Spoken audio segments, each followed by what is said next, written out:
What's going on, everybody? Johnny G here, and 4K ultra high definition is now the next big thing. In order to keep up with the times, I figured it was about time for me to adapt. So let's get to the unboxing of my very first 4K camera, the Panasonic G7.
I'm normally a Nikon guy, and this G7 is my very first Panasonic camera, but man, I can't wait to give that 4K a shot. Thank you so much for checking out the video today.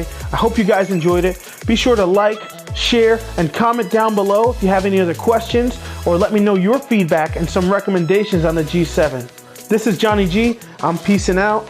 Catch you guys in the next one.